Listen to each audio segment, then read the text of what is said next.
काय रे, काय झालं? थांबलास का? जेव ना. रमाई, आधी हिला बाहेर काढ.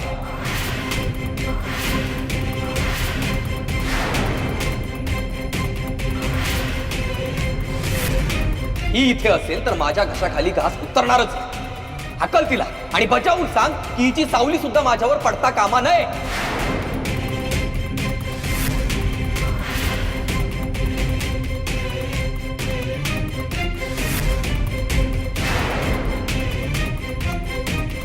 अरे दादा, पण तू खूप वर्षाच्या तहानेला अमृताचा एक घोट मिळाल्यासारखं वाटतंय. काय गे दिवटे, तुझं काय काम आहे ग इथे? दिगू काय बोलला ते ऐकलंस ना? तुला बघून घास अडकतो त्याचा. जा बाहेर जा. अगं सुखानं 2 घास खाऊ दे ग त्याला. आधीच किती थकवा आलाय. आणि आणि माझ्या दिगूला ना तुझी नजर नको लागायला. जा परतदारी जाऊन बस. जा.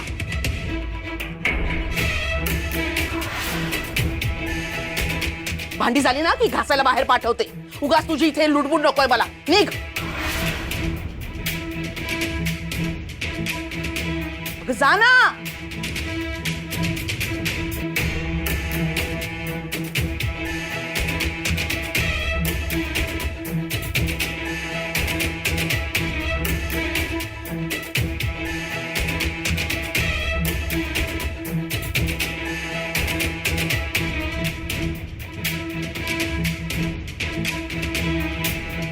दिगू बाळा, आता जेव. हा, निवांत जेव.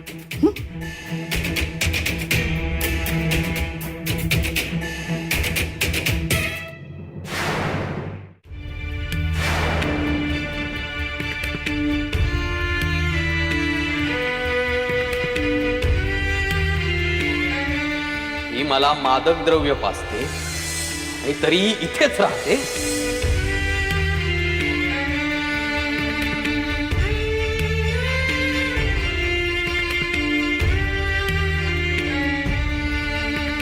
विश्वास, तोही तुझ्यासारख्या खोटारडीवर विश्वास ठेवायचा.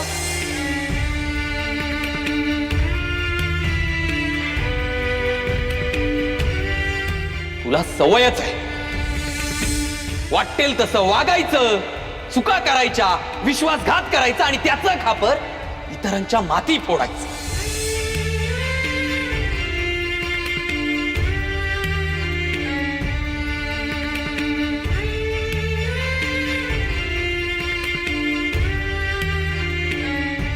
माझ्या आणि माणिकच्या आनंदात मिठाचा खडा टाकण्याचा तुला अधिकारच काय? तू आहेस तरी कोण? तू आहेस तरी कोण?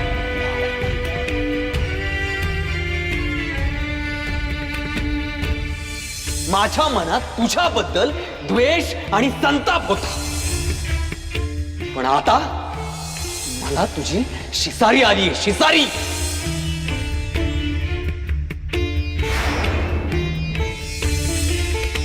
कसं ना, जिथे आपली किंमत नाही, जिथे आपली गरज नाही, तिथे निर्लज्जासारखं थांबायचं कशाला? निघून जायचं.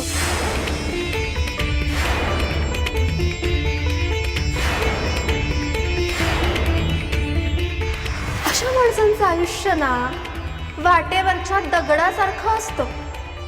येणारे जाणारे पायाने उडवतात, पण दगड तो दगड.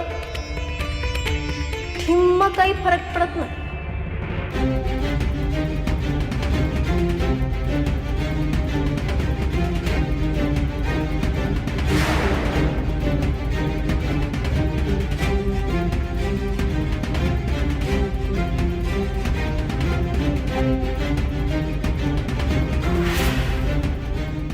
जोपर्यंत तू माझ्या आयुष्यातून जात नाहीस तोपर्यंत मी सुखी होणार नाही. मी सुखी होणार नाही. तू मला माझ्या डोळ्यांसमोरच नको. माझ्या डोळ्यांसमोरच नको.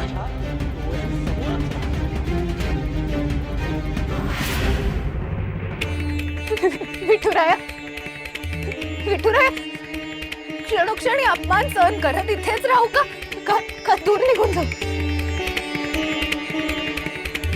अरे पण ज्यासाठी मी इथे आले होते त्याचं काय रे विठुराया?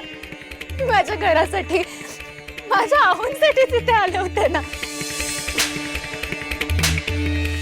आहोंना आता माझा त्रास होतोय. मग आहोंना परक मानून जगायला शिकू का? नाही रे नाही. मला नाही जमणार ते, अजिबात नाही. मला शक्यच नाही होणार. नाही. मग मी काय करू विठुराया? काय करू?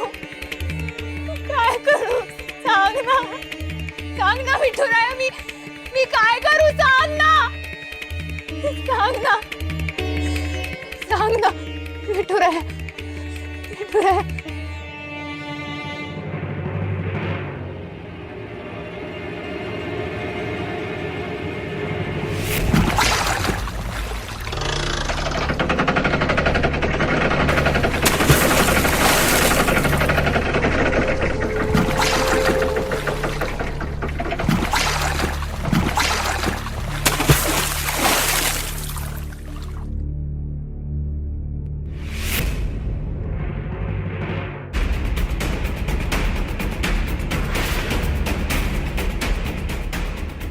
हा कसला आवाज होता? विहिरीत काहीतरी पडल्याचा आवाज आहे हा. काय काय पडलं असेल विहिरीत? पडलं की कोणी उडी मारली? सखू? नाही, मला जाऊन बघायलाच पाहिजे.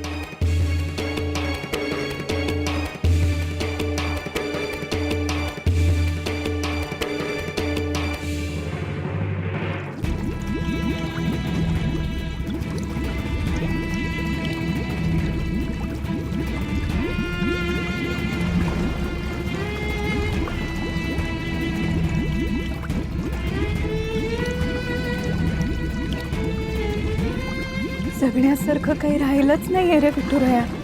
मी येते, तुझ्या जवळ येते.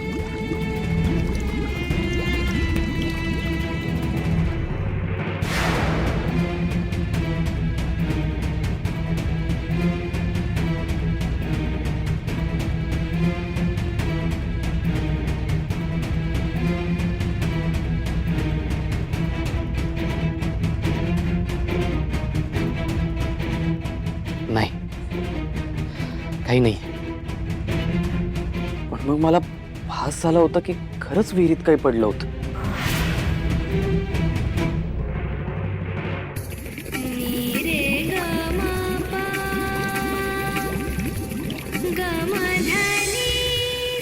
माझ्या आणि माणिकच्या आनंदात मिठाचा खडा टाकण्याचा तुला अधिकारच काय?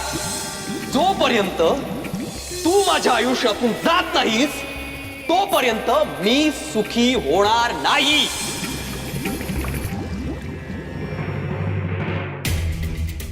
सखू विहिरीत पडली असं वाटलं होतं मला. पण मग सखू तिच्या खोलीत असेल का? जाऊन बघायला हवं. ती सुखरूप आहे ना?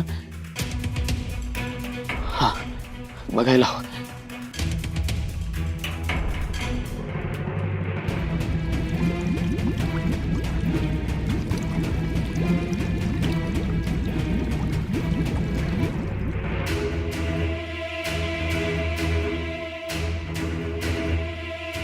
दार तर बंद आहे.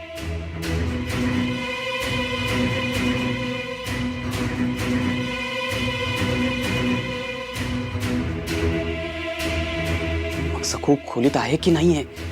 माझं मन मला खातंय हे मला मान्यच करायला हवं. जुन्या रागाच्या भरात मी सखूला फारच वाईट वागवतोय. ती खोलवर दुखावली जाईल असा मुद्दाम वागतोय.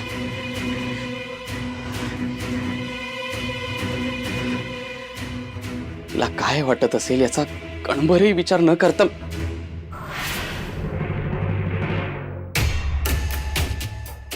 सखू असेल की नसेल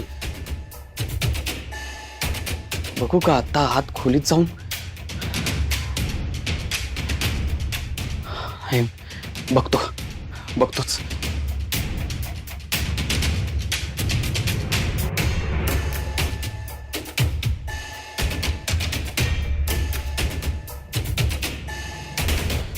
नाही नको काय मूर्खपणा करतोय मी. काल झाला तसा तमाशा व्हायचा. काल मी शुद्धीत नव्हतो म्हणून काहीतरी वागलो असेल मी, पण आज शुद्धीत असताना अशी चूक करायला नको मी. पण मग काय करू जाऊ दे. नाही ते थांबायलाच नको मी.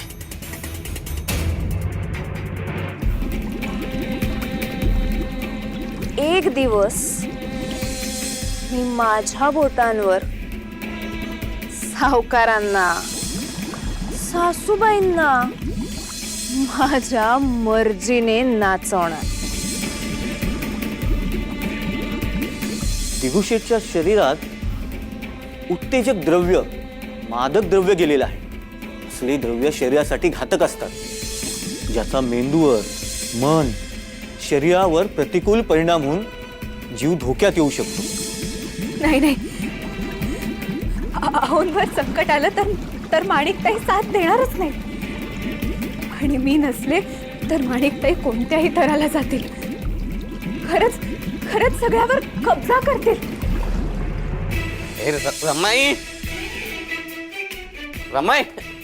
रमाई दिगू एक पैका दे ना मला. दे ना एक तरी पैका दे ना ग. माझ्याजवळ काहीच नाही. ए रमाई दे ना एक. बघा सखू गेल्याचा काय परिणाम झालाय बघा. तिच्या आठवणीत तुमचा दिवटा शुद्धीतही राहत नाहीये. सतत नशा लागते त्यांना, कारण नशेत त्यांना माझ्यात सुद्धा ती सखू हडळ दिसते ना. त्याच धुंदीत राहतात. मग मुद्दाम बोलतीये ही रमाई. अगं तू बजावल्यापासून मी हिच्याकडे एक पैका मागितलेला नाही. मागितले मी पैके मागितले. अगं तुझ्याकडे मागतोय ना म्हणून जळते. आणि मी हिच्यात कशाला सखू बघू. ही कुठे सखू कुठे. रमाई ही कुठे सखू कुठे. कुठे सखू कुठे. रमाई ही कुठे. सखू कुठे. काय रे दिगू, कोण होतास तू, काय झालास. सखूत एवढं काय होतं की तू स्वतःलाच संपून टाकलंस. समजलं ना ही अवस्था का झालीये ते. काही देऊ नका पैका. जळू दे सखू करत. माणिक तू मला कशीही वागव, पण माझ्या दिगूचा अपमान नको ग करूस. तुझं तर माझ्या लेकावर खूप प्रेम होतं ना.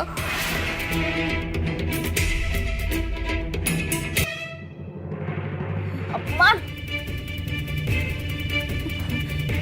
हे तर काहीच नाहीये. मला फक्त हे दाखवून द्यायचं होतं की तुम्ही सर्वांनी मला 10 वर्ष जुरात ठेवलं. माझ्या ऐवजी त्या सखूला लग्न करून घरात आणलं. त्याचा सूड घ्यायचा होता मला. आणि तो उद्देश आता साध्य झालाय.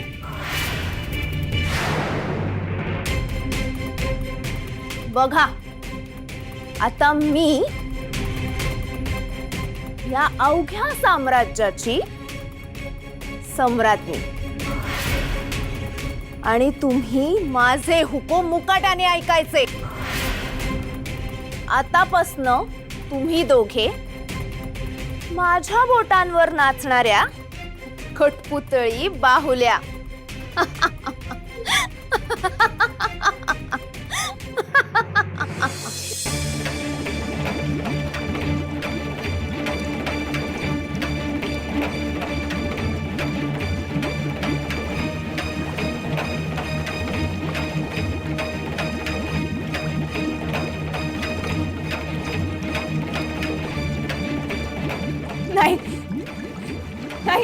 विठुराय, मला मला मरायचं नाही.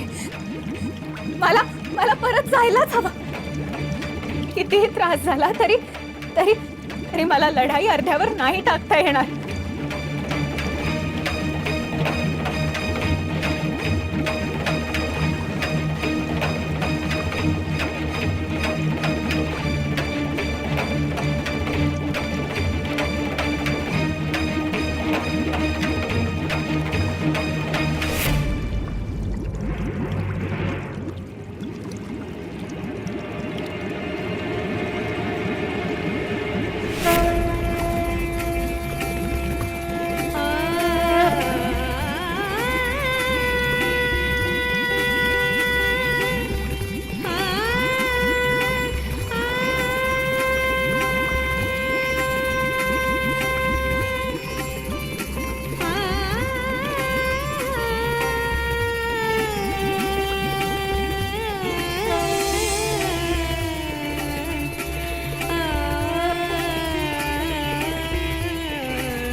अगं हो हो हो, शांत हो बघू. श्वास किती फुललाय बघ. हो हो. आणि डोळ्यात एवढी भीती कसली दाटून आली आहे? तुला वाटतंय ते बोल ना. मी मी मी मी जलमहालात आहे आणि आणि तुम्ही जलदेवी आहात ना. म्हणजे म्हणजे मी मी मी वैकुंठात आली आहे का? म्हणजे माझं आयुष्य संपलंय का? हो हो हो हो, शांत हो बघू. आधी बोलत नव्हतीस आणि आता अगदी भराभर प्रश्न विचारते आहेस. अगदी शांत हो. शांत हो बघू. नाही हो जलदेवी, नाही. मला मरायचं नाहीये. मला माझ्या आहोंकडे जायचंय. माझं काम अपूर्ण राहिलंय. मला मरायचं नाही. मला माझ्या आहोंकडे जाऊ दे. बरं बरं, पण त्याआधी मला सांग, ज्यावेळी तुला ग्लानी आली आणि पडली होतीस त्यावेळी तू सर्व सोडून दिलं होतंस. मग आता पुन्हा हा विचार कुठून आला? नाही, मला नीट मांडता येणार नाही, पण माझ्या आहोंना एकटं टाकून मी कशी जाईन? मी जगायलाच हवं. त्या माणिकताई खूप स्वार्थी आहेत. हा माझ्या आहोंच्या आयुष्याची धुळदाण करतील आणि माझ्या जाण्याने प्रश्न संपणार नाहीत तर वाढतील. आणि मी सासरी यासाठी आले नव्हते की डाव अर्ध्यावर टाकून मी निघून जाईन. नाही जलदेवी, मला मरायचं नाही हो. मला माझ्या घरी जायचंय. मला मरायचं नाहीये. सखू सखू, काळजी करू नकोस बाळा. तुला काहीही झालेलं नाहीये आणि काही होणारही नाही. तुझा निर्णय योग्यच आहे. तुझ्या कुटुंबाला, तुझ्या घरच्यांना तुझी गरज आहे.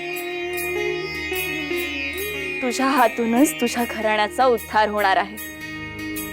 तेव्हा त्या सगळ्याचं रक्षण करण्यासाठी तुला जावंच लागेल. आणि हो, तुझी आणि तुझ्या आहोंची कधीही ताटातूट होणार नाही. सखू, तुझी भक्ती, तुझी पुण्याई अलौकिक आहे. साक्षात तुझा सखा, तुझा विठुराया तुझ्या पाठीशी असताना तुझं काहीही वाईट होणार नाही. मी तुला आशीर्वाद देते. सौभाग्यवती भव, वज्रचूडे मंडित हो,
तर विहिरीत पडले होते, बुडत होते आणि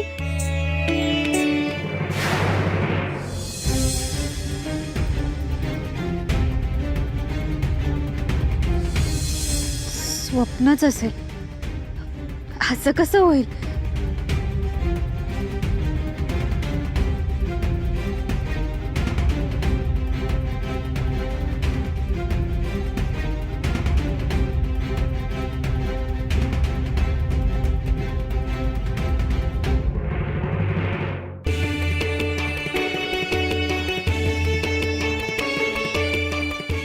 कुंकू तर लावलेलं आहे आणि आणि माझे कपडे सुद्धा ओलेत. म्हणजे म्हणजे तो भास नव्हता, खरंच ती जलदेवी होती. म्हणजे मी विठुरायाचा धावा केला आणि विठुरायाने जलदेवीला पाठवलं आणि तिने माझं रक्षण केलं. किती गोड आहेस रे तू विठुराया.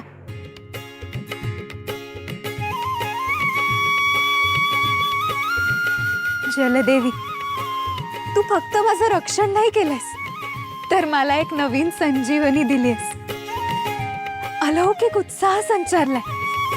थकवा, भीती, मनावरचा ताण नाहीसा झालाय. आता मी मुळू रडत नाही बसणार. मी लढणार, संघर्ष करणार, काही होऊ दे, पण मी डगमगणार नाही. ताठ मानेने जगणार.